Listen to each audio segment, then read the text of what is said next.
Hi, Jim Glanville again. This is the second session of our interview of Chief Lee in the oral history of the Yuchi Nation. We're here at the Wise Inn in Wise, Virginia.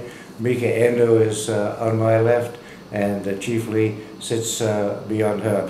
And we're going to talk about two things in this session.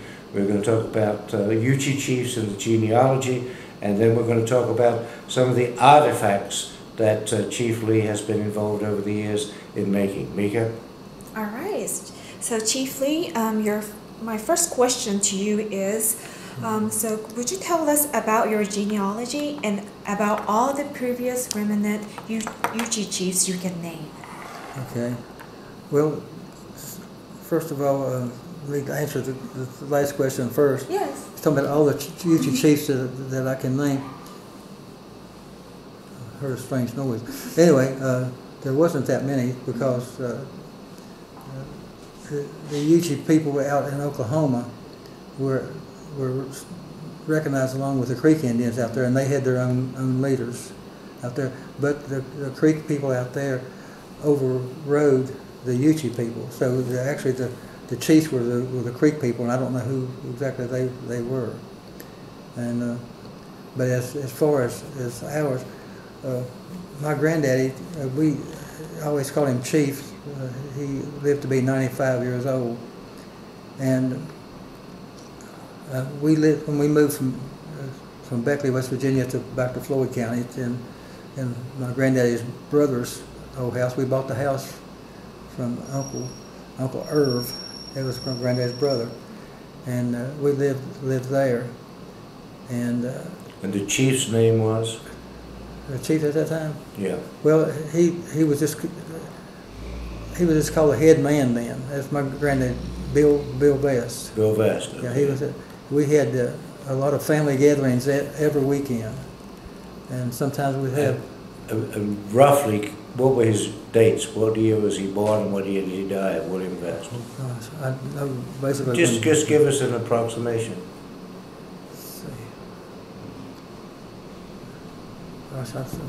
You knew him when? I knew him when? When did you know him? I knew him from the tribe at the farm. And how old were you when you first met him? When you came back from where? I was about 8 years old. So you met, and he was, how many years did he live after you first met him? Roughly. Probably 89 years.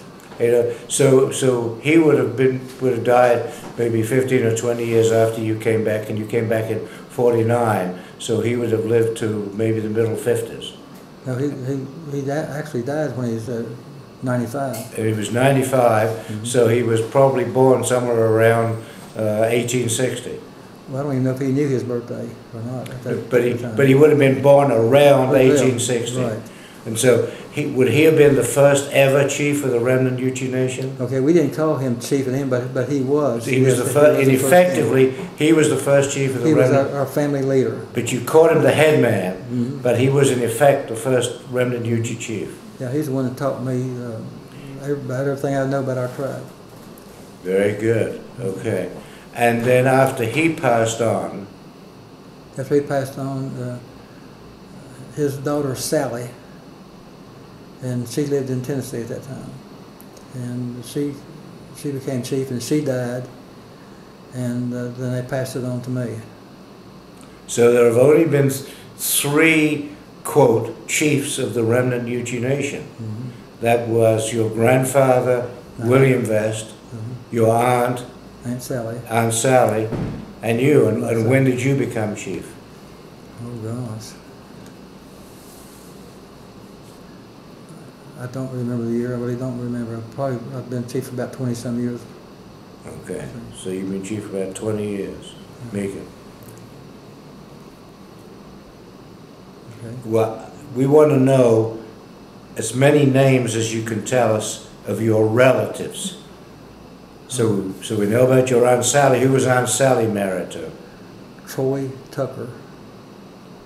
T-R-O-Y. Yes. Troy Tucker, T-U-C-K. Troy Tucker. He was non-Indian. He was a non-Indian, okay. Mm-hmm. And he lived in Tennessee? Yes. Okay. They lived in Butler, Tennessee. Butler, Tennessee. Right. They owned a Texaco service station and a diner. Okay. And it was close to when they flooded the lake, the Watauga Lake. When they flooded that, it backed up close to the restaurant. And you could just, up from here across the hallway, you could go fishing if you wanted to over there. So 20 feet or so? Do what? About 20 feet? Just well, across the length of the road, Right, but the width of the road, and then over the bank. Okay. And there's a lot of houses under the water down there now. In Watauga Lake? Right, I mean, right across from where they... And that was part of TVA? There's a what now? The Tennessee Valley Authority, Watauga Yes, Lake? yes. Yeah. Okay. Okay. Now, did you have, did Aunt Sally have brothers and sisters? She had a son, and he's deceased. Yes. And he was a Tucker, presumably. No,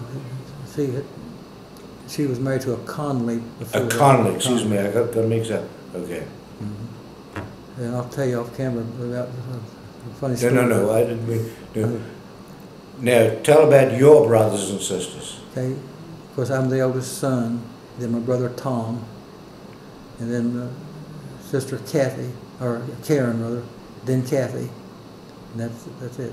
So you have one brother and two sisters. Right. Okay, and are they active in the Remnant Yuchi Nation as tribe members? Well, Karen, my oldest sister, at that time, she would be around, that was all. But she and Don. She was married to a fellow called Don Jones, who I knew years ago. And so she spent most of her time there. They lived in someplace in Ohio, I don't remember. Okay. They moved up there while they still owned the company. Okay. I guess they had a corporate office up there or something, I don't know. Okay. And your sister Kathy, what? We used to call her Little Pocahontas. You used to call her Little Pocahontas. We've got pictures of her when she was little. And anyway, she lives in California, and Fresno, Okay. California. Now, does she take an interest today in the Remnant Yuchi Nation? Well, being that far away, she's not exposed to it like an everyday thing. But she was probably more interested in our tribal stuff than Karen. Okay, and your brother Tom, I know your brother Tom's involved with the tribe. He was very involved in it, and but his wife, I have to say that his wife has a lot of health problems, and he didn't come to tribal meetings on a regular basis here lately. Okay. That's because of his wife being very ill. She's legally blind for one thing, and she has fallen down the steps in her house, and so like that. And he's afraid just to leave her by herself. And when you were growing up, what kind of things did you and Tom do in Floyd County? What kind of things we do? Yeah. I have to tell you all of them. only the ones that we can put on YouTube. No. We at that time, my granddad was actually training me to take his place. I mean, so you were trained to be a Remnant Yuchi chief from your childhood. Mm-hmm. And of course, we lived up in the mountains, and there's very little entertainment going on. So we used to make bows and make arrows and some of. We're going to talk about all this in just a couple of minutes. Cindy, trying to get in. Oh, I thought that was her shout. I'm sorry. What was it again? So you and growing up with Tom, how much older are you than Tom? 5 years. 5 years older. So when you and he were kids, you would go out and play in the woods and hunt things and so on. So we'd fish and hunt and trap. And how sensible were you of your Indian heritage at that point? Very, very. I mean, tell more about that. Well, on weekends, we had my granddad's two of his children were sisters, and they lived in Roanoke. Yes. And then every weekend we'd all come up to Floyd County. Yes. We lived next door, I guess maybe 200 yards from my granddad's house. Yes. And we just talked about stuff, whatever. And my grandmother and some of the other ladies, we planted a lot of gardens. Yes. And so did the other people, and they would share. They would drink. I remember one time, I loved to listen to all their stories, and I sat down in the kitchen floor, and they had a big old wash tub, like this, and they had pots of green beans, and they were shelling. Yeah, they were shucking the beans. Yeah, and I'd sit there and listen to their stories. I mean, they would tell all these wonderful stories, and I can tell you some of them. But anyway, one time they were talking one night about they were picking blackberries to make preserves and jelly, stuff like that. And they heard this clang, clang, clang, clang, clang coming down through the woods after them, and they thought, we've never heard anything like that before. And so they started backing out of the blackberries, and because this thing was getting closer and closer. But what it was I can't remember this man's name, but anyway, he was on our land. There was more blackberries on up, and he had those stovepipes, those old-fashioned stoves. He had those, and he had put a hole on the top of it and tied them to his belt so the snakes couldn't bite his legs. They'd hit those stovepipes. Oh. But anyway, as he was walking, they were hitting together like that. So he was wearing stovepipes? Yeah, stovepipes. And now, I wasn't around to hear all that. Right, but, anyway, they told these stories. Yeah, they told stories about it, all this kind of stuff. Well, my granddaddy's daddy, Floyd, now he was named after Floyd County. Right. Floyd Vest was hired by, I have no idea who it was, but to widen the roads from Shawsville, Virginia, up to Check. Virginia. To our farm. And they gave him 2 mules. 2 mules. And he got $5 a day pay. And to make that road from Shawsville, Virginia, all the way up to our farm, which is probably 20 miles. And it took him a long time. Well, and what did he, when you say he made the road, did that involve cutting down trees and laying a roadbed? Yes, and blasting the where it was along the side of the river, and you had to blast out enough that you would be in the roads to the river and you couldn't be up the mountain. He, one day was blasting these rocks out, and a piece of that rock, he underestimated something, they put too much dynamite in, hit one of his mules in the head and killed the mule. Oh. So the government wouldn't replace that mule, so he just had one mule to do all that stuff. Well, that road building. So right up above there was Altamont. Altamont. And it was a very, very big tourist place from people. People even came from France.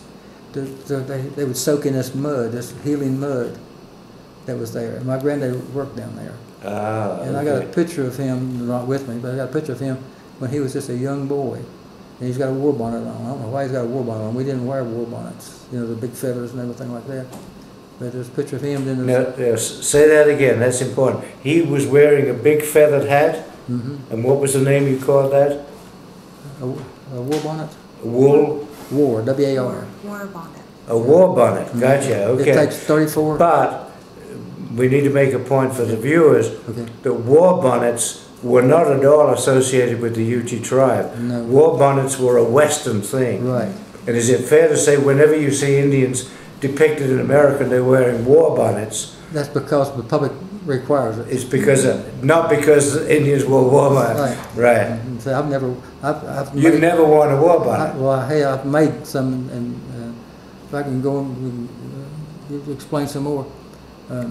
One of my best friends, he was a Cree Indian. Yes. We call him Tonto Toronto. He played hockey for the Salem Rebels. And you called him Tonto? Tonto Toronto. He was a hockey player. Yes. And the reason we call him Tonto, his last name was Pronto, but anyway. Dave Pronto. Okay. But somebody started calling him Tonto Toronto because he was one of the best hockey players we had. And I don't know if y'all know anything about hockey, but he could make those goals pretty good. And he and I were really good friends. And this was in Roanoke, probably when I went to Virginia Western, I went there because the government required me to go. Okay. And I wasn't interested in that kind of stuff. Right. But anyway, I just went to there. This would have been about 1970, roughly. Probably like Yeah. that. Well, I want to go back to a second to the war bonnet thing. You said something about Tonto, Pronto, Peronto, and the war bonnets. And you did make a war bonnet, is that? mm-hmm. Yeah, I've made several of those. And what were the circumstances you made war bonnets? Just to make it. Okay. I mean, my granddad told me to learn everything Indian that you can learn. Tell me the specifics of your training when you were 8 or 9 or 10 with your grandfather, and he was already, you understood that he was beginning to train you to be the future remnant chief. Yeah, I didn't know that at the time, but he always, if we were up in the woods and he needed a saw or something, he'd say, run down to the barn and get me such and such saw. Well, I took him literally. When he said run down there, I'd run down there and run back. And so I developed a lot of athletic things. I'd jump over logs and rocks or whatever and go get this stuff and run back up there. Didn't walk back. And all that led to my, even in the Marines, I set all kinds of records for my endurance and running and stuff like that. But anyway, I call my granddad Dad.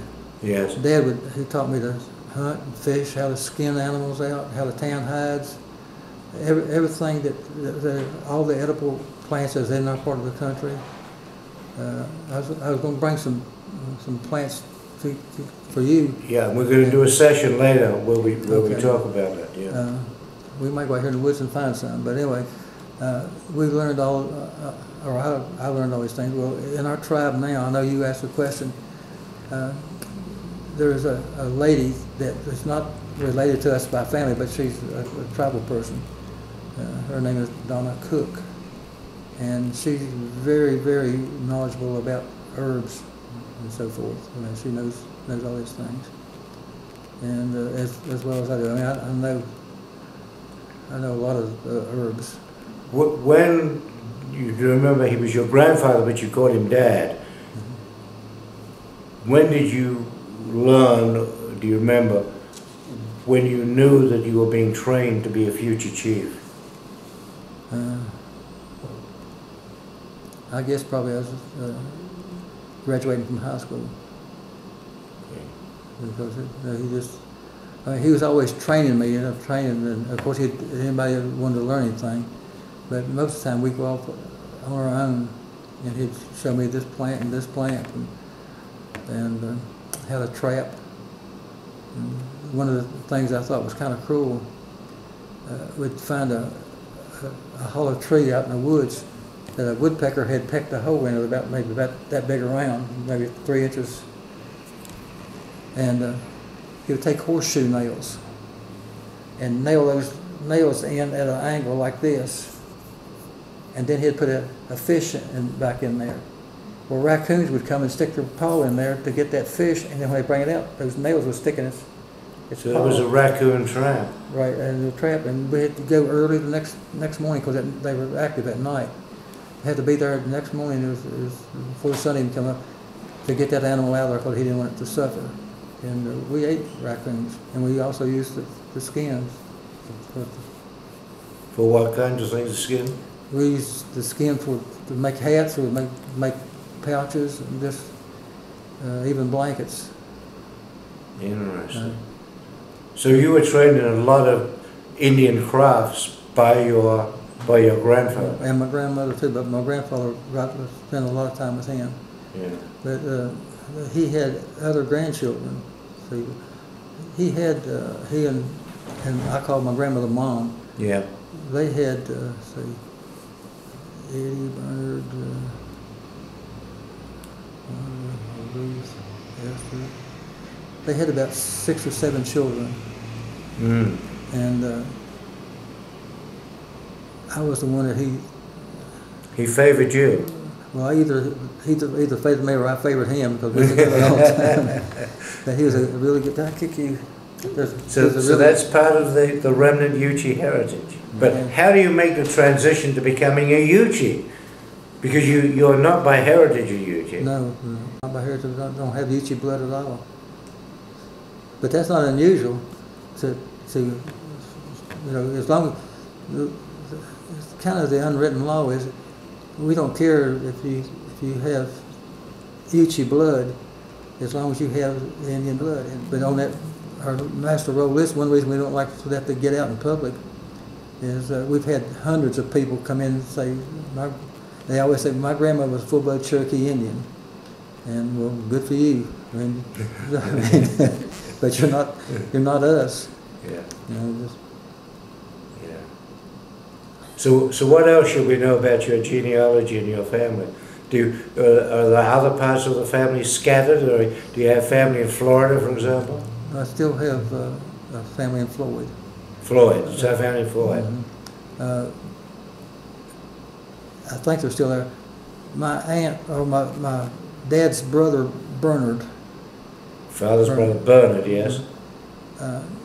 He was in the military, World War II, and he ended up with COPD. He was also a smoker.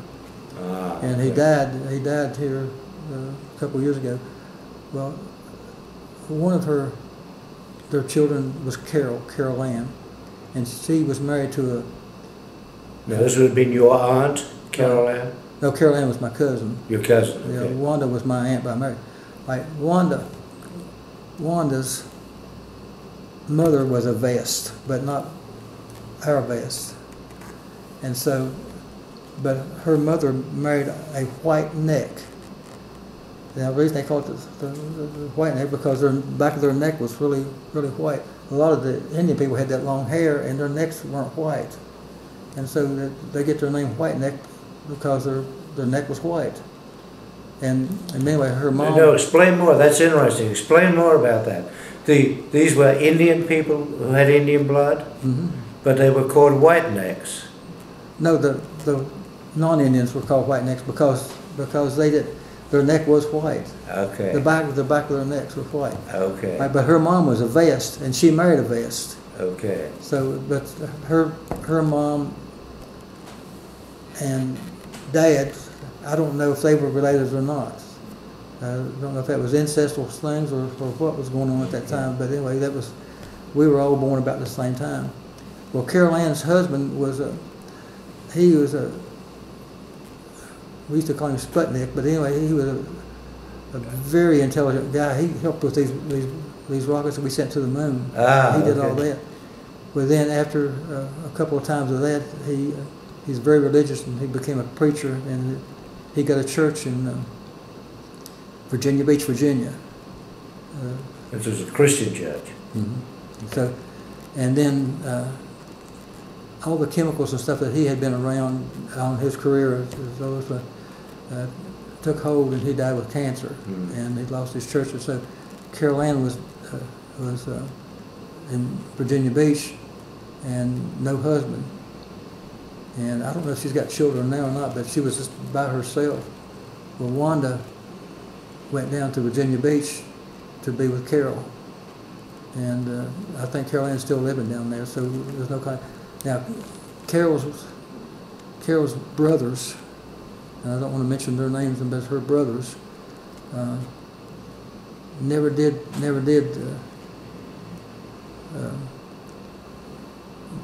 want to be involved with Indian. They were ashamed of it, and they would always. They were ashamed of their Indian blood. They were the only ones that it never affected me or my family like that. But I think, did you ever talk to Barry? His name is Barry, B-E-R-R-Y, like the blackberry. No. Well, up in Pulaski, Virginia, there's I can't think of this guy's name now, but anyway, but he's Indian, and he's got a traditional Indian name. I can't think of it right now. But anyway, Barry was never interested in any of our heritage at all. And he had a younger brother, and I don't know about his younger brother, how he felt about it. But anyway, Carol Ann was too far away, living down in Virginia Beach, Virginia. Yeah. And so have we covered sufficient with the genealogy? So what we're going to do now? I'm going to we've got a couple of objects I want you to talk about, and then we're going to move on for the rest of this session of the tape. We're going to move on and have you talk about making Indian artifacts and that history. So the first thing, but before we do that, I want you to show this picture to the camera and talk about what that image is. Hold it up and... Well, my granddad's brother, Noah, lived on Maddox Mountain. I don't know if it's M-A-T-T-O-X or M-A-D-D-O-X. I don't know which way it is now. I don't know. Maddox Mountain. In Florida. But he moved up. My great uncle Noah, he built this building here, and he built a lot of churches. He built. Matter of fact, the school, we had a one-room schoolhouse, and they had a sliding glass door. You cut the thing off. You had the first, second grade in one side, and then third, fourth, fifth, and on up to the seventh grade, I think it was. Did Noah celebrate being an Indian? No. No. Noah didn't like that at all, because he thought that, because he was a builder. Yes. And evidently somebody, I don't know for sure, but I think he thought that would hurt his business, being native. And of course, you know, he worked outside. I think that's mine, but he built the schoolhouse, he built the church up there, and he built this store. Yes. And Ross Willis, it ended up, the Willises are tribal people. Oh, after whom Willis in Floyd County is named? They're tribal good. Yeah. Now Bonnie is a vest, and he married Ross Willis. So she's Bonnie Willis. Well, her dad was a vest, and he lived about a half a mile down the road. But anyway, you go up around the back of this house, or the storage thing. Now there's a church back here, and a lot of people would walk over to a church. And there's a creek over here on this side, and the government would come through and stock trout in that river before. But I think I may be wrong on this, but I think it was the first day of April, or first Saturday in April, trout season opened, and you could, as long as you had a license. But if you're a young person, you didn't have to have a license at that time.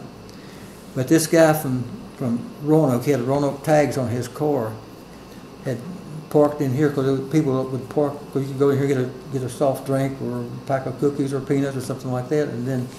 But anyway, he parked his car there, and it was very obvious that my granddad was a Native American. I mean, he had that look. Well, this man parked his car, and somebody hollered at my granddaddy, and they started talking about something.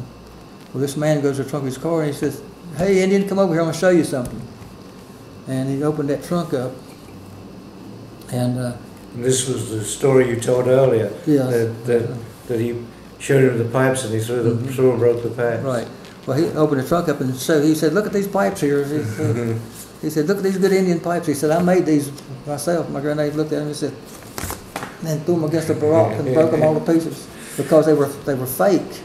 Yeah. Well, my granddad, this guy was selling those things as I found these in Floyd County or whatever. Yeah, set that on down. We're going to move on a little. Do what? Set that on down. We're going to move on a little. Set it on. Just set it down. Just set it. Oh, set it. My hearing. I want you to read this quote and then talk about that. Okay, this quote says, "First we," means the Indian people, "had the land and they had the Bibles. Now we have the Bibles and they have the land." End of quote.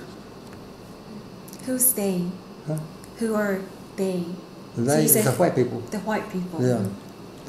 Yeah. First we had the land. We, the Indians, had the land and they had the Bibles. Now we have the Bibles and they have the land. Whose quote is this? Who? Whose quote is this? Is this I did. your quote? Oh, okay. Yeah, I did that. Yeah, that's my mind.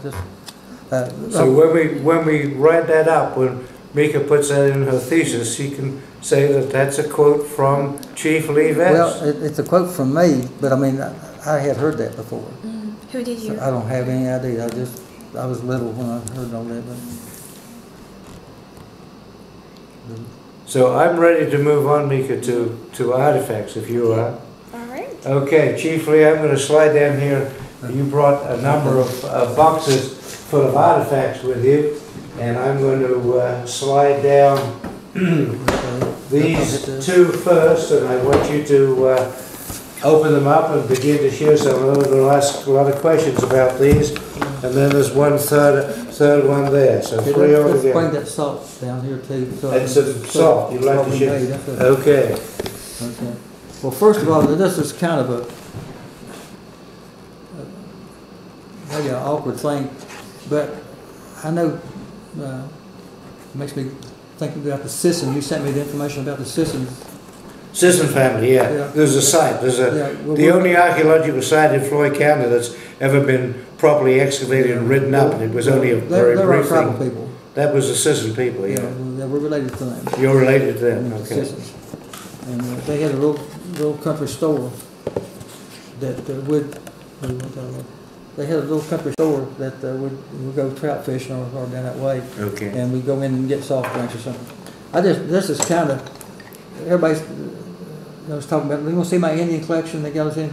Nobody has these because these things didn't survive. We call these pipe tamps, and I made hundreds and hundreds of these. Now, explain for the audience who are watching the video, explain what a pipe tamp is and show how it's used. I didn't bring a pipe with me. Well, we can all imagine a pipe. It's like a pipe. Yes. You tap this is a tobacco tank. You just tap that tobacco down in there, and then of course you puff on it. I didn't bring a pipe with me. And are these tamps decorated? These pipe tamps? They come decorated. Are they decorated? Just some of them are. I mean, but it's just what happened in my mind. This is what I wanted to do. So show some of them that you made, and show some that you particularly like. Well, this one right here, if you see, he's got eyes looking at you. That's a woodpecker, and it's held like this. You tamp your. And you made this. Mm-hmm. And well, we always say God made this, and I just recreated it. Say that again. God made this. Yes. And or changed the form. That's one of the two things. One of my teachers in 8th grade in Floyd County, Czech, Virginia, really, would say, I made it. He said, no. He said, God made it. You just changed the form. That was no. God made this, and I just changed the form. It's got eyes in it, and it's got little nose. Yeah, got the nose thing. That's like a woodpecker. What kind of wood is this? Can it be any wood or? This right here is cedar. Cedar. Uh-huh.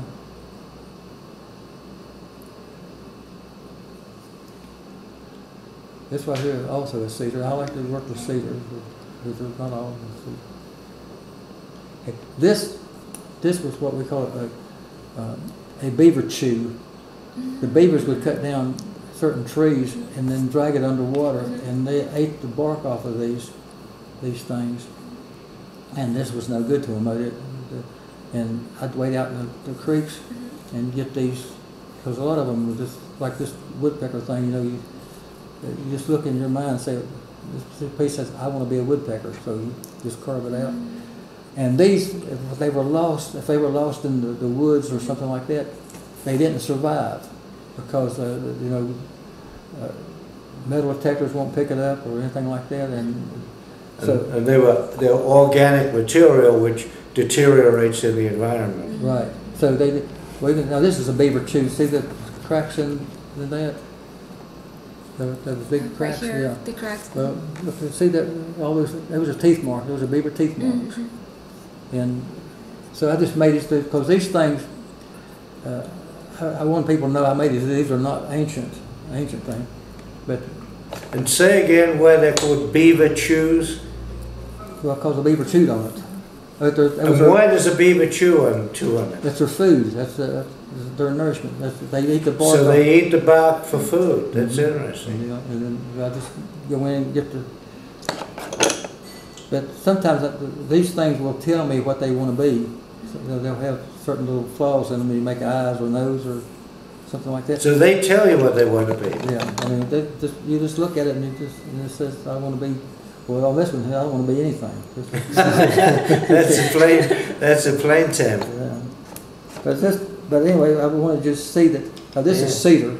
And I love working with cedars. It's a beautiful wood. And then I get these real slick, and how I get them real slick. Let me have this one right here. So you rub the wood. Rub them together. You be careful, don't start a fire. Because it makes them really, really slick, and you see, that's just but what I wanted to let people know is very few people would even have anything like this in their collection because they would die. I mean, anyway, this. But I got some more the same thing. But here's something that people can find. They can find a full grooved axe, which came from Floyd County. They can find these because they don't die. I mean, this will always be here. How heavy is that? 2 pounds. 2 pounds. It's made of some kind of a stone? It's some kind of stone. I don't know what it is. So It came off of our farm. Yeah. So the name of this is what axe? It's a full grooved. Full grooved axe. And explain to Mika how the full groove is used to make the axe. Okay. Like if you had this thick, we call it haft. Haft, a handle. You put that on it there, and this is interwove. And sometimes we'd take cedar bark, or we get the sap off of it, or white pine. White pine was best, and put that glue around here, and put this on it, and then tie. But this would go all the way up to the top. I didn't bring it. Go up to the top, and it's tied off up here, and we call the handle a haft. It's hafted. Then it's not. It would be hafted, and you may find this, but you wouldn't find these. So, I mean, there's so many people that. Well, there's something else in here. This thing I don't really know, but I believe that's a tool. I found a tool. It looks like it's a little sharp on this edge over here. Yeah. Would this be for cooking or for hunting? Typically skinning and for food preparation. Yeah. Because you see in Europe, we speak of the Stone Age, and America, before the arrival of the Europeans, remains in the Stone Age. Yeah. And so all of the tools, such as the pipe we just showed, such as the axe we just showed, those tools are all made of stone. Now these are... Now you've got another box full of your tobacco tabs? Pipe tabs. Pipe tabs. These are a little bit... Yeah, these are elaborate. I want you to show us some of these and talk about them. This is actually, that part of that is a handle from a spoon or a fork or a knife. And in this particular time period thing, I've collected, being a silversmith, I've collected a lot of metal. And of course this is not silver nor gold. But anyway, I took this part and put that part together, and then I have my own mixture of glue. We make glue out of pine tar from a white pine. And this is very solid, and this is also just a pipe tank. But that's, of course, 20th century because it's got metal. Right, yeah. Right. The same way with this one. This was a towel bar. They had 2 of these things, a towel in my grandmother's kitchen. A towel bar, amazing, okay. Yeah. So she dried her hands when she's cooking and stuff like that. And I said, well, I'll just take one of those things, she'll never miss it. But anyway, I took this one, and before I got this thing finished, where's my towel bar? And I used a towel bar, probably one of these things, it might even been this one. Well, see, that is a lock off of an old building, that part right there. And I left those eyeballs are kind of weird in the way. But what I wanted to really, I'll repeat myself in this.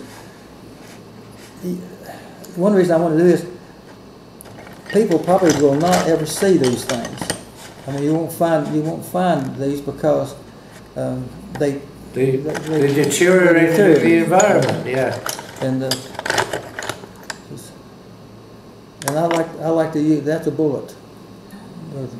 Oh, okay. And the bullet casing. This was a ballpoint pen. And so these are Indian artifacts brought into the 20th century. But I don't have any. Did you find the bullet Oh, I've got plenty of bullets. Oh, okay. You found it in your... Like, Yeah. No, I yard shot or- that. Oh. Yeah, our producer said earlier that we're in Southwest Virginia. There are plenty of guns and bullets down Oh, yeah, there. well, Floyd County the same way. Now, my tribal colors, my clan, where I'm in the Bear clan, is blue and red. Okay. So I just thought, well, we'll just, You make it blue and red? everybody was going to think this was an antique Bear clan, but it's not. But you type that in right there. But I'd like to work with metal because that's what I went to college for. It's metalworking, yeah. We went to... And that's, if we had a, but like this was Show them, the what's fight. the one with the carved face on it? Yes, I'm really interested in this one. Is it this one? Oh, that's my bulldog. A Boxer bulldog. dog, yeah. Ah, okay. That's very cute. Holding towards the camera, Mika, yeah. And there's another one in there with a carved face, the one with the lighter coloured ones. Has a face on it? Does it have a face on it? I don't know. I've carved Reach in all and these make things. that. I don't What's know. that? What's There's that? another bullet. That Is one, it yeah. this What's one? that Oh, one? that one? My wife calls that a monkey. It just looks like a monkey. It's got the Oh, that's a monkey, okay. Yeah, Show but- point to hold the face of the camera, so that's it. Yeah. That's a monkey, okay. But this is not to show off like any of my work or anything. I don't mean it that way. It's just to show off that very seldom will you find these in a museum or anything like that because they deteriorate. Right. Yes. You could lay this on the ground and probably a year's time later it'd be gone. Yes, I've seen. And do you get satisfaction from making these artifacts? Yes, very much. I make everything anything that we ever had, anything I've ever seen in a museum, I can make. There's my grandmother's one of her knife handles. Bless her heart. Oh, this one here, I just had a time with a pen decorating. I don't know what that's supposed to be. It might have been a Halloween thing. I don't know. Let's. Oh, there's another one of my grandmother's knives or fork things. Oh, yeah. I didn't think to take one or two of those things you'd mind, you know. Did she catch you out on those? But this, if you want to get in here and look, this one right here, I don't know how in the world or what made that. I mean, I went ahead and cut it out, but I don't know what this was for. It was kind of a longer piece, but I think this probably, they had those old hinge locks. They had a lock, and then they had the lock, and I think my granddad probably pushed that down to keep the door shut or something. Okay. I don't really know. I didn't usually ask them when I borrowed some of their stuff. Let me change the thread of, with all these artifacts, let me change the conversation a bit towards the issue that you've been interested in of federal law and the making of Indian artifacts Good point. and what federal law. Talk about that issue. See, sir. what happened and why it happened is most people, especially out in the west, the Pueblos and those people out there, when they would spend 6 months trying to that's a chicken leg bone. Yes, I thought that was a bone. Yeah, it's a chicken bone. Well, the people out there would go out and try to sell their wares, to make a living for that, and it's protected by the government. You have to be Native American, and so people that are not Indian cannot make stuff like this. They can make stuff like this, but if they sell, they say it's non-Indian made, and that protects us. So like. So you wouldn't be considered as like Indian artifacts. Right. These And are actually Indian artifacts. It is, but if you have to be either. So you have to be either like state or federally, state or federal recognition. You need to have the recognition to sell as an Indian artifact. Yeah, you have to be state recognized or federally recognized, or let's say all of us here is a tribe, and this guy over here is a good artist, and he's a good guy, and we think, well, we'll give you permission to make these things, as long as you got permission from an Indian tribe, and then you can do that. But this has been, I know, a big controversial issue.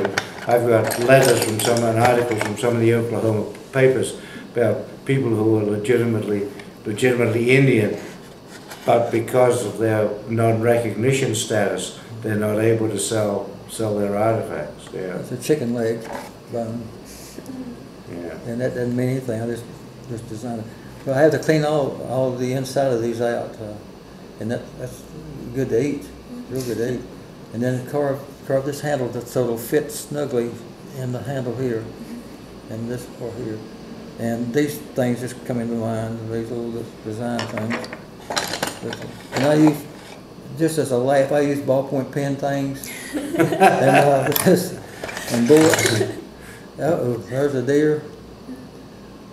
I've got several of those. Are you still making these? Mm-hmm. Yeah, I made these last night. Oh. No. Have you ever sold any of your Indian artifacts?